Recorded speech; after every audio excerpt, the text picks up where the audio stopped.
আসসালামু আলাইকুম রহমতুল্লাহ। স্বরাষ্ট্রমন্ত্রী সালাউদ্দিন আহমেদ তিনি শেখ হাসিনার আমলে তিনি আন্দোলনের জন্য শেষ পর্যায়ে একটা নেতৃত্ব দিয়েছিলেন। বিএনপির গুরুত্বপূর্ণ দায়িত্বে ছিলেন। তারপরে একটা শেখ হাসিনার মামলা টামলায় সমস্যা হয়েছে, হামলায় ওনাকে দেখলাম একটা ফ্ল্যাট থেকে দরজা ভেঙে তুলে নিয়ে যায়। এই যে নেওয়ার পরে শেখ হাসিনা বিভিন্ন প্রকারের একটা নাটক করলো। নাটকটা করার পরে আজকে শুনলাম বিভিন্ন জায়গায় ওনারা পাওয়া গেছে, পরে পাওয়া যায় নাই। পরে ওনারে লয়ে গেল গুম কইরা নেওয়ার পরে শেখ হাসিনা যাওয়ার মনে কয়েক বছর আগে যে ভারত থেকে খবর আইলো, এক ডাক্তার টেলিফোন করে বলছে ওনাকে পাওয়া গেছে, উনি এই অবস্থায় আছে। তারপরে ওনার স্ত্রী শেখ হাসিনার সাথে তালমিল কইরা আবার ওনার স্বামীর কাছে গেছে। যাওয়ার পরে শেখ হাসিনা ক্ষমতা থেকে নামার আগ পর্যন্ত উনি ভারতেই ছিল।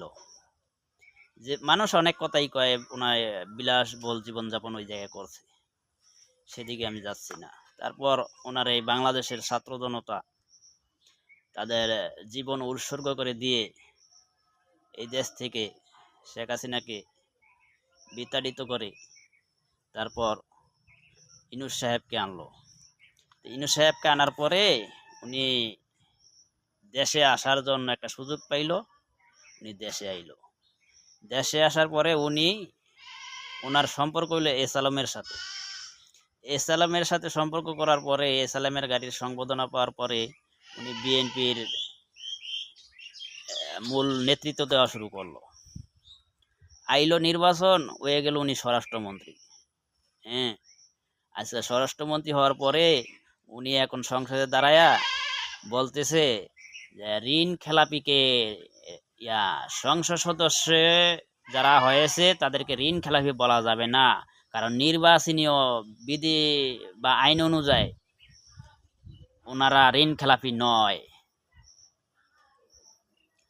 হ্যাঁ, মানে চোরকে আপনি চোর বলতে পারবেন না, এটা আইনত নিষিদ্ধ, নির্বাচনীয় আইনে নিষিদ্ধ, বুঝছেন? আর এই কথাগুলো কিন্তু শেখ হাসিনার আমলে সবসময় শেখ হাসিনার নেতাকর্মীরা বলতো যে এটা বলা যাবে না, ওটা বলা যাবে না, ওটা বলা যাবে না। আসল কথা হলো ওই সময় কিন্তু আইন করা হয়েছিল যে কোনো ব্যাংক দেউলিয়া হয়ে গেলে সেই ব্যাংকের গ্রাহকরা যদি 1 কোটি টাকাও জমা থাকে তাহলে মাত্র 1 লক্ষ টাকা পাবে সরকারি আইন অনুযায়ী। এর বাইরে তারা যত টাকাই থাকুক, 1000 কোটি থাকলেও সেটা দাবি করতে পারবে না। এরকম একটা আইন শেখ হাসিনার আমলে করা হয়েছিল। আজকে দেখেন সংসদে বলতেছে ঋণ খেলাপিকে ঋণ খেলাপি বলা যাবে না। এগুলো কিন্তু ওই শেখ হাসিনার ফটোকপি আমাদের মাঝে উপস্থিত হয়েছে।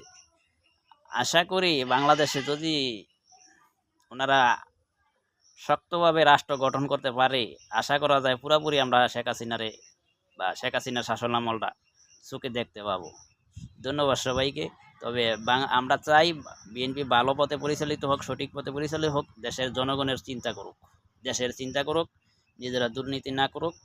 আর আজকে আরেকটা রিপোর্ট দেখলাম, গাজীপুরে বিশ্ব ব্যাংকের সাভার পৌরসভায় বিশ্ব ব্যাংকের অর্থায়নে সড়কের কাজ আইছে এবং ডাস্টবিন পরিষ্কার করার না কিসের কাজ আইছে। সেখানে দেখলাম সেই বিশ্ব ব্যাংকের টাকায় ঠিকই করতেছে, ওনারা স্থায়ী লোকদের কাছ থেকে চাঁদা নিতেছে। এইলো ওনাদের স্বরাষ্ট্রমন্ত্রীর সফল প্রশাসন পরিচালনা করা। ধন্যবাদ সবাই।